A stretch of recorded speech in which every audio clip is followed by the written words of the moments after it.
welcome to City Happenings. I'm Mayor David Black.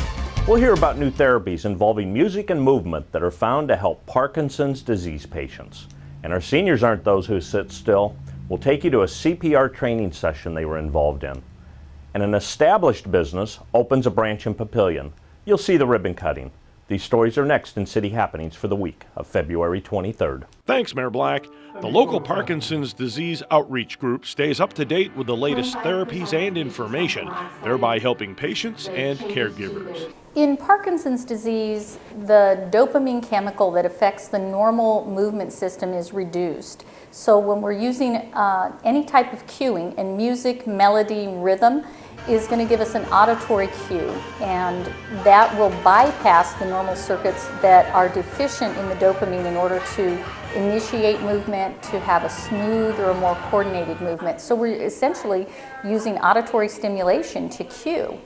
And it's really interesting. There's been a lot of research done on it. One of the studies compared music that was used in dance, and another study compared music that was used specifically with gait studies. And not surprisingly, the research where if you practice and what you want to improve, that's what improves. So when music was paired with things that were specific to gait and walking, stride length improved, rate of speed of walking improved, and with dance, affect and mood improved, but the gait-specific things did not improve as much. So anything with melody and rhythm seems to be a wonderful product. Some research studies also show that if you set up a certain tempo or rate, that it might stimulate dopamine to be produced in the brain. So this has been an area of high interest. And music and dance and rhythm, those things all kind of fall into one complementary type of therapy program. The physical therapists are now looking at it in terms of how can we use this cueing strategy and get it to be integrated into somebody's everyday life and enhance their enjoyment so they're more likely to stick with their exercise program. And that's what the program today is going to look at. The city seniors stay involved in so many activities and causes. Recently, the seniors took CPR training. We had an incident at the center where one of our staff members actually had an incident, and it was the seniors who became concerned because, one, they weren't sure where to find the equipment here in the office, and then when they did find the AED machine, none of them knew how to use it. When they did call 911, obviously they told them that they would walk them through, but they were all still concerned about it. And then on top of it, just Rosie and myself needed to get certified. So it was kind of, we knew we needed to get it done, then this incident happened, and it was unfortunate that they weren't prepared. They actually were excited to have it, the opportunity to take the class. I think it's important for seniors, just like you were saying earlier, that I think they're amongst each other a lot more often, and a lot of times they're going to have a higher incident of something happening to them, so they should know what to do. They really like educational things a lot more. Or is just as much as the trips. And the reason that they had asked for this is I think they were very concerned about the fact that they didn't know how to help Rosie. And then also, they're a very active group up here, and they're wanting to learn about new subjects and not just go on the trips to have fun, but they are very active, and they want to learn new things and become educated and know that they are capable of doing things. A lot of times people see the connotation of a senior, and you're just, it's just somebody who's aging who doesn't really do anything or want to, they're done with their life, they're done with progressing or learning, and that's just the opposite with everybody who's up here.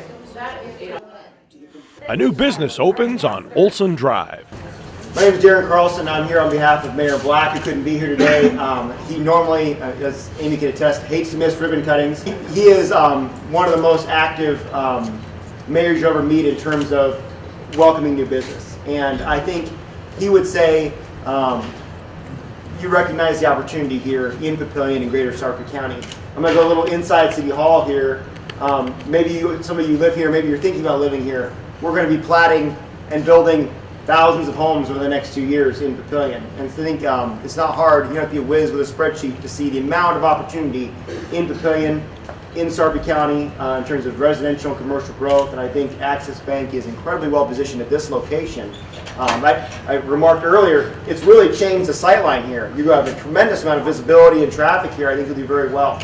But the last thing is, I'm excited that you're going to be a community bank. You know, it's great that you're a chamber member for such a long time. Before you had a presence here, I think having a visible presence here will help you get involved in our community with our residents, with local organizations, and so we're very excited to welcome you. Congratulations and welcome to Stark Bank. Thank you. Thank you. And one of our pledges as a bank is to be a meaningful contributor to the communities in which we serve. And our entry in the Sarpy County and serving the Papillion, La Vista, and Bellevue communities is something we've been wanting to do since we opened our bank 7 years ago. We're real excited to be here and grateful for being here, and that community bank theme is something we're proud of and we'll continue to push down here in the marketplace. 1, 2, 3. All right.